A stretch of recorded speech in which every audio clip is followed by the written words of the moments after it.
Bonjour à toutes et à tous et bienvenue dans le studio de notre radio Les Échos de Notre-Dame. Pour cette émission spéciale consacrée à un projet qui va bientôt prendre vie dans notre établissement. Un projet qui nous invite à voyager sans quitter notre établissement scolaire. Un projet qui nous invite surtout à rencontrer l'autre et à découvrir des cultures, des histoires, des pratiques différentes des nôtres. Ce projet, vous le connaissez maintenant tous puisqu'il s'agit d'Alter Ego. Son objectif est simple mais essentiel. Sensibiliser toute notre communauté éducative à l'altérité à travers un thème qui nous concerne tous, la diversité culturelle. Pour cette 3e édition, nous avons choisi un titre qui est aussi une invitation, Tissons le monde ensemble. Parce que chaque culture est comme un fil et que c'est en les reliant que l'on construit une histoire commune. Pour imaginer et faire vivre ce projet, un comité de pilotage s'est construit. Il rassemble plusieurs membres de notre communauté éducative qui ont travaillé ensemble pour proposer aux enseignants et aux élèves une expérience originale, voyager à travers des odyssées. Des explorations, des découvertes, des projets à vivre en classe pour partir à la rencontre de la diversité culturelle. Au total, 5 odyssées seront proposées autour de thèmes très concrets. L'odyssée des mots, l'odyssée des aliments, l'odyssée des jeux traditionnels, l'odyssée des objets et inventions, et l'odyssée des coutumes et traditions. Mais avant de partir à la découverte de ces odyssées, rappelons que la semaine Alter Ego débutera le 19 mars par un café philo destiné aux lycéens à partir de la question suivante. La pluralité des cultures fait-elle obstacle à l'unité du genre humain? Pour ouvrir et offrir un temps de réflexion et de dialogue, et se poursuivra en fin de journée une table ronde pour les adultes et la communauté éducative, enseignants, personnel et parents. Cette table ronde réunira des enseignants-chercheurs de l'Université de Lorraine ainsi que des professeurs du monde de la culture et du monde associatif. Merci à Bruno Guimin d'avoir accepté d'animer ces 2 temps forts de la semaine. Et pour nous donner un avant-goût du voyage à venir, nous allons maintenant rencontrer celles qui ont imaginé ces odyssées. Patricia Heinz, Delphine Vigneron, Audrey Ottermann, Corinne Constant, Noémie Joliot, Héloïse Christmanberg, Vanessa Bajonnet et Florence Daniel. Bonjour à toutes et merci d'être là aujourd'hui. Alors pour commencer, une question toute simple. Qu'est-ce qu'une odyssée dans le projet Alter Ego? Alors une odyssée, c'est un long voyage mouvementé et aventureux, un petit peu comme celui qu'Ulysse a fait dans l'Antiquité. C'est une longue période pleine de péripéties et d'événements extraordinaires. En groupe de pilotage, nous avons choisi ce mot pour dire qu'autour de chacun des thèmes ou des domaines que nous avons retenus, nous allons suivre le voyage effectué par des coutumes, des objets, des mots, des jeux, des spécialités culinaires pour arriver jusqu'à nous aujourd'hui. Ce voyage dure depuis très longtemps. Nous utilisons tous dans notre vie de tous les jours des objets, des mots venus de loin parfois. En outre, nous sommes aussi tous le fruit d'un brassage démarré il y a bien longtemps. Des hommes se sont rencontrés, ont voyagé, se sont déplacés de gré ou de force, et les habitudes se sont ainsi mêlées et ont été adoptées en plusieurs endroits du monde, parfois loin de leur terre d'origine.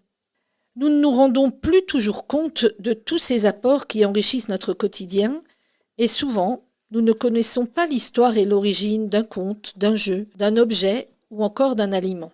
En découvrant les cultures du monde, nous découvrons aussi la nôtre. Nous apprenons à nous situer, à identifier et à comprendre nos propres valeurs. C'est pourquoi nous inviterons chacun à prendre d'abord un temps pour s'identifier lui-même, dire qui il est. Et pour cela, nous avons choisi l'image d'un arbre, avec ses racines, son tronc, son feuillage et ses fruits. Nous avons aussi imaginé un passeport pour accompagner le voyage à la rencontre de toutes ces découvertes. Merci beaucoup, on voit bien que derrière ce thème se cache tout un voyage culturel. Mais concrètement, qu'est-ce que les élèves vont pouvoir découvrir ou expérimenter à travers ces odyssées? Commençons par l'odyssée des mots.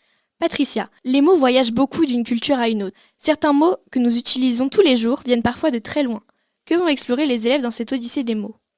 Vous avez raison, les mots voyagent. Ils transmettent des connaissances, des idées, des sentiments, des opinions. Ils nous permettent d'apprendre, de communiquer, de dialoguer. Une langue s'enrichit en fonction de son histoire, des événements et des rencontres avec d'autres civilisations. Nous avons dans notre langue beaucoup de mots qui viennent d'autres pays. L'homme a depuis toujours voyagé pour découvrir, conquérir d'autres contrées. À travers ces échanges de toute nature, des mots venus d'ailleurs se sont intégrés petit à petit dans notre langue, tout comme certains mots français se sont glissés dans d'autres langues, et cela continue bien sûr encore aujourd'hui. Nous entendons également depuis notre plus jeune âge des histoires et comptines venues d'ailleurs.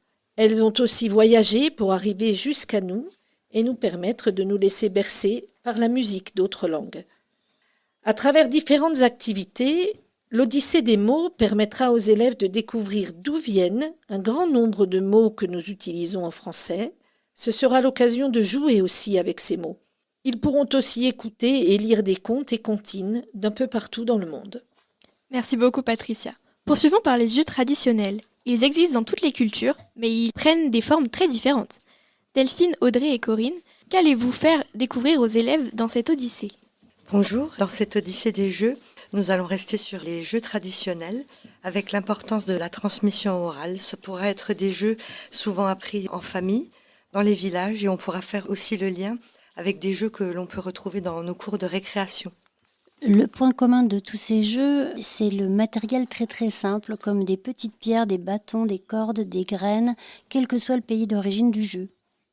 Alors, les valeurs qu'on véhicule à travers tous les continents sont communes, telles que la stratégie, le courage, la coopération, la solidarité et l'adresse aussi. On verra quels sont les champions de l'adresse. Merci à toutes les trois. La prochaine question est pour Noémie et Héloïse. Les coutumes et les traditions racontent souvent l'histoire et les valeurs d'un peuple. Comment les élèves vont-ils partir à leur découverte ? Alors les élèves vont partir à la découverte de toutes ces choses grâce à des textes notamment qui vont leur expliquer d'où viennent des gestes qui sont parfois du quotidien pour eux, et ils vont découvrir qu'effectivement ces gestes, coutumes et traditions viennent de différents endroits du monde et que chaque endroit du monde sait également approprier ces gestes-là pour les faire vivre d'une manière qui leur est propre. Donc on va leur proposer différents temps et des travaux en petits groupes pour qu'ils puissent se questionner sur ces gestes, sur ces traditions, sur le monde qui les entoure et qui prennent conscience qu'ils sont le fruit d'une certaine interculturalité. Effectivement, l'objectif, c'est que par cycle, les élèves justement comprennent l'origine de ces différents gestes, de ces différentes coutumes, et puis qu'ils puissent aussi en discuter entre eux, parce que c'est aussi important de comprendre pourquoi aujourd'hui on utilise toujours ces gestes-là, notamment à plusieurs, avec justement cette idée d'unité aussi et de diversité. Héloïse, Noémie, merci. Vanessa et Camille, derrière chaque objet ou chaque invention se cache souvent un long voyage culturel. Quelle histoire les élèves vont-ils explorer ? Alors les élèves vont partir à la découverte de l'Odyssée des objets, de notre quotidien. Ils découvriront par exemple que l'aiguille existe depuis plus de 20 000 ans et qu'on en a retrouvé en Europe, en Asie et en Amérique. Ils exploreront entre autres aussi l'histoire du tissu, du savon et aussi du jean. Et à travers ces histoires, les élèves comprendront que les objets racontent les voyages des humains et aussi les échanges entre les cultures. Merci à toutes les deux. Pour terminer ce voyage, Sophie, je vous propose de nous parler de l'Odyssée des aliments. La cuisine est souvent l'un des premiers lieux de rencontre entre les cultures. Comment les élèves vont-ils découvrir le monde à travers les aliments ? Alors l'idée pour nous dans cette Odyssée, c'est de sensibiliser les enfants, les élèves, en tout cas la communauté éducative, à toute cette diversité des aliments dont on oublie souvent qu'ils ont voyagé au fil des temps et que ce que nous avons dans notre assiette arrive de pays souvent très lointains, tout cela lié aux migrations, aux voyages, aux échanges interculturels. Pour nous, nous allons utiliser le goût, enfin en tout cas les 5 sens, les saveurs, les goûts, les odeurs, pour voyager à travers tous ces éléments gustatifs. Une question qu'on s'est posée, c'est de se dire comment on en est arrivé aujourd'hui, par exemple de la pizza napolitaine reconnue au patrimoine de l'UNESCO, à la pizza hawaïenne. Chacun ses goûts.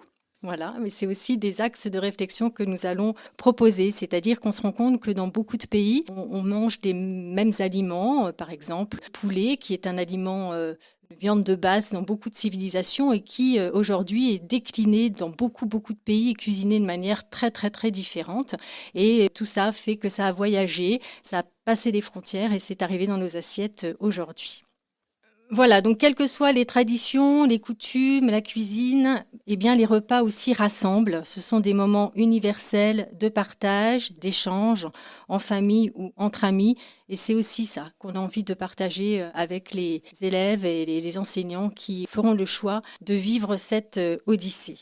Nos odyssées seront à la fois concrètes, avec des expériences, des moments où ils vont vivre un petit peu des repas de manière différente, à table, ou manger avec des couverts, sans couverts, manger au sol, etc. Mais aussi beaucoup de films qui parlent de la cuisine dans le monde, plutôt peut-être pour les lycéens. Et voilà, l'idée pour nous, c'est que ce soit un beau voyage culinaire.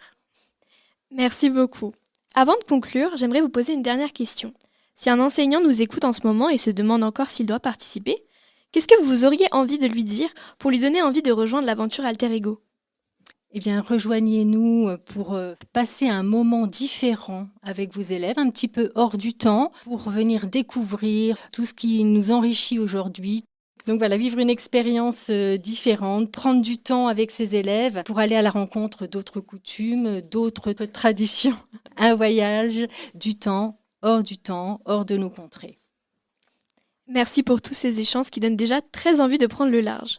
Si vous souhaitez embarquer, vous aussi, dans l'une de ces odyssées avec vos élèves, sachez que Sophie Martian sera disponible le 12, 13 et 16 mars pour rencontrer les équipes et présenter plus en détail les différentes propositions. Ces temps d'échange permettront à toutes celles et ceux qui le souhaitent de poser leurs questions, de découvrir les odyssées et peut-être de se lancer dans l'aventure. C'était Nina Fichter-Christophe en classe de première 3 et j'étais accompagnée de Emmanuel et Marco en première 3 et de Maëlle Tillevavasseur en première 1. Merci beaucoup.